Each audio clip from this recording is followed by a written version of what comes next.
set these goals years ago when we started farming, is that we wanted to be sustainable.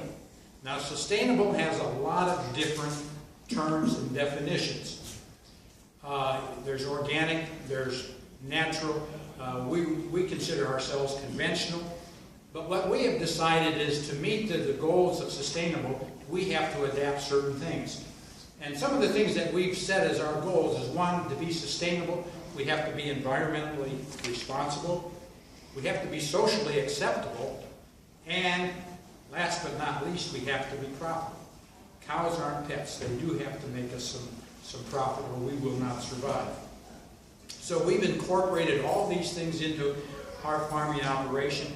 And if you look at the back side of your paper, these are just some efficiency technologies that we've actually been engaged in.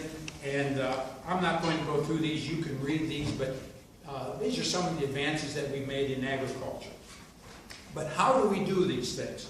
Well, if you go to the front side of that paper again, three-stall barn.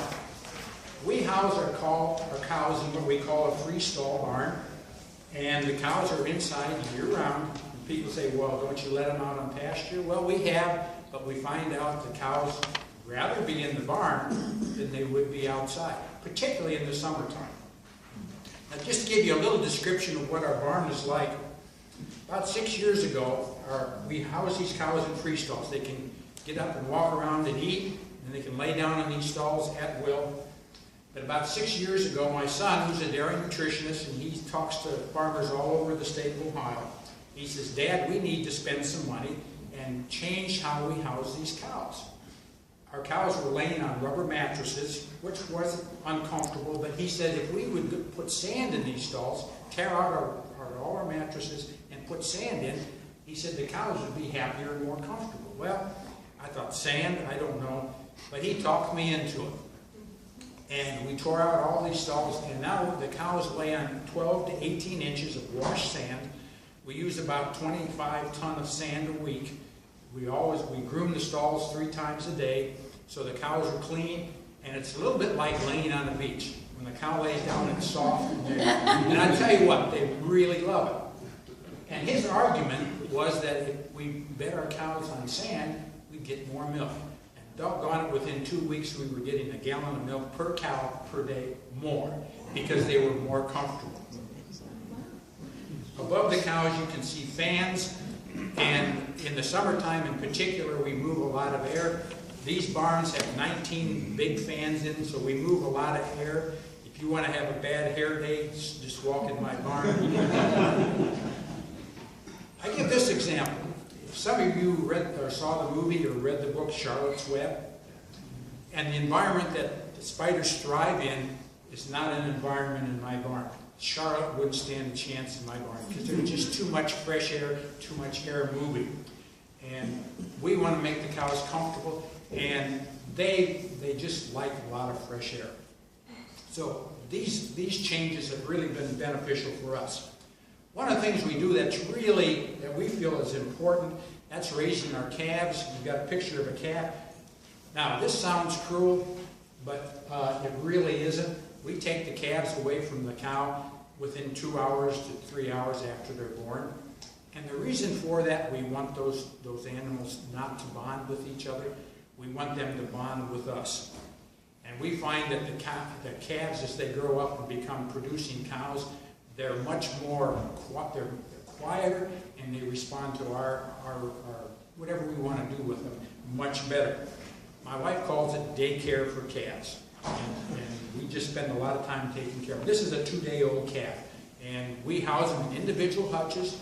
They're healthier. They're not being in contact with other older animals. They have less chance for disease, and we find the success rate with animals like this are much, much greater. Another thing we do for production, and I've got a picture there, it says TMR mixer. It's called, TMR stands for Total Mixed Ration.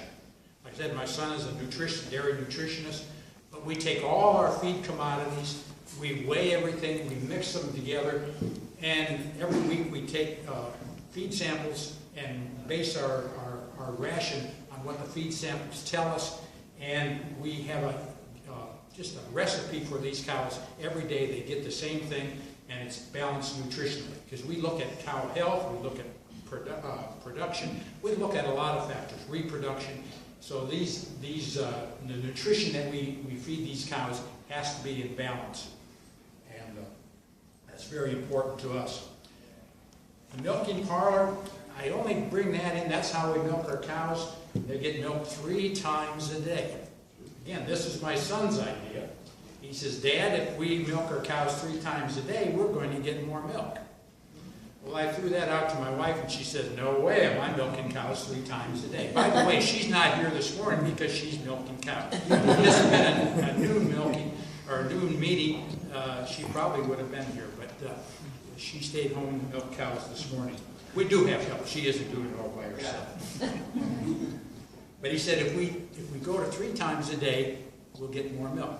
Well, with the genetics we have in cattle today and their production potential, why, they responded. And within a week, we were getting an additional gallon of milk just by milking 3 times a day.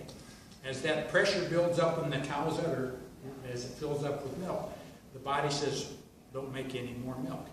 And we've actually found the cows are more comfortable. And if we're off by an hour for milking, for whatever reason, if a pump breaks down or something, they're standing at the gate wanting to get milked. So just by going to sand bedding and 3 times a day, we've increased our milk production by 2 gallons of milk. That's 17 pounds, which in the dairy industry is pretty significant. The 4,000-gallon milk tank, I only put that in there because our milk goes directly from the cow through a pre-cooler, goes into this tank.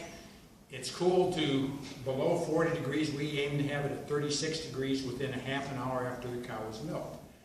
So this is where the quality comes in. That milk is cooled down. It doesn't have a chance to stay warm where bacteria can grow. Our milk is monitored very closely for a lot of different things. Bacteria counts, somatic cell counts, and antibiotics. Now this is a myth that's out there that I've run across, that maybe milk contains antibiotics. Federal law prohibits any milk or any meat products to be sold with antibiotics in it. Now there's a real incentive not to ship milk with antibiotics. Every tank of milk that we ship is tested for antibiotics. And it goes into a big tanker truck that goes to the dairy. And what can happen is if they find antibiotics, we get a call from the dairy and says, Ruprecht, you've got a hot load here. We can't take it. You just bought a tanker load of milk, which is worth $14,000 or $15,000. The EPA classifies milk as a hazardous waste because it has oil or butterfat in it. What are you going to do? And you owe us that money for that tank of milk. So that's a real incentive not to contaminate a load of milk. So whatever you feel about milk, believe it is safe from pesticides, antibiotics, and the quality should be very good.